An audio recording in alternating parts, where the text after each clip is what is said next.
Can we talk? Can we talk about a just-in-case plan? Because that's what I feel like talking about today. I want to talk about creating a just-in-case plan. You know, just in case.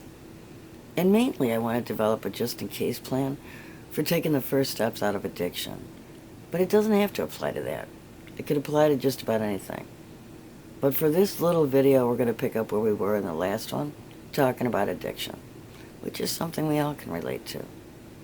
My name is Amayla Lamdu, and I'm not a genius, I'm not a guru, but I do have a bit of experience regarding substance abuse disorder that may be helpful. The name of my business is Create Your Nice Day. You can find me on the web, createyourniceday.com. On there you can find a taste of my collage work, a taste of my writing, a little bit more of both, becoming real soon. My purpose is to help people prepare for the journey of a lifetime by trying to show them that life is really just a series of adventures, one little adventure after another. Last week I wanted to make it clear that it's actually a huge jump from use to non-use. It might sound like a hop, skip, and a jump, just say no, but it's really more like a leap of faith. Dear God, please help me. So, just to remind everybody, instead of thinking about recovery in terms of one big move, it's really just a lot of little steps. We've been talking about substance abuse disorder, the consequences of addiction, and the reality of pre-recovery. But this week I want to talk about the just-in-case plan. And last week we were talking about the romantic hero and the not-so-romantic addict, day after addict. Remember when I said that starting over requires 3 steps, a stop, a decision, and a plan of direction? Well, in the semi-romantic version, the hero was on a mighty quest. He was going to sell a cow in the neighboring village. Fire-breathing dragon shows up. Hero loses the cow, loses his shirt, loses his dignity. Okay, he's at the stop point. What's he going to do? He needs to make a decision. Go home defeated, go after the dragon, somehow get help. You know, when you get to the point where you refuse to be defeated, but you don't want to lose another fight, where do you go to get help? I mean, you just can't start banging on doors. You need to have some sort of a plan. But the first part of any good plan is figuring out what the right thing is to do.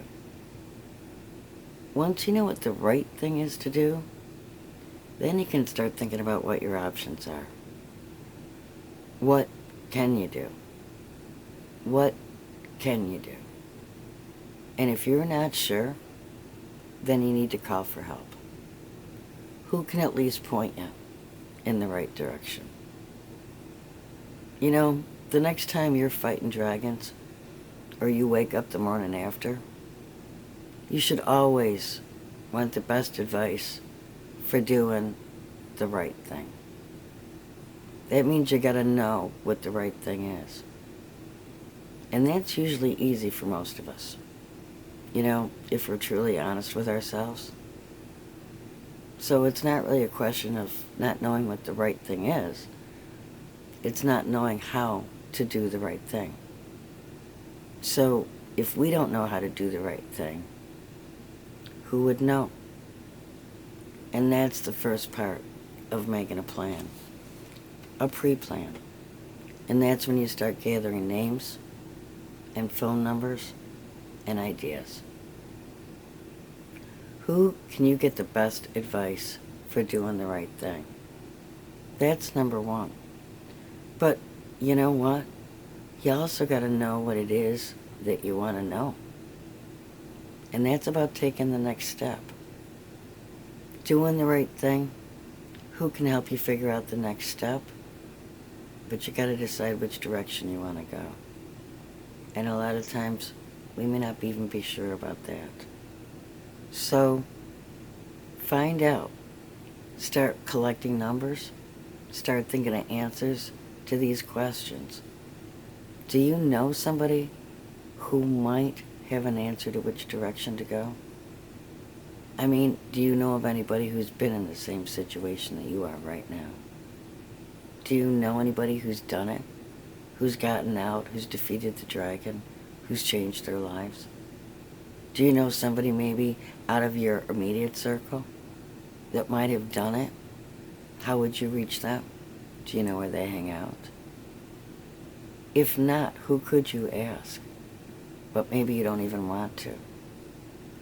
Start getting those phone numbers together, jot them down, names and numbers, and just put them in your purse. Put them in your wallet. Put them in a folder. Just start getting them together. Who could, should, or would know what to do? Who could, should, or would know what to do? Who's your resource person?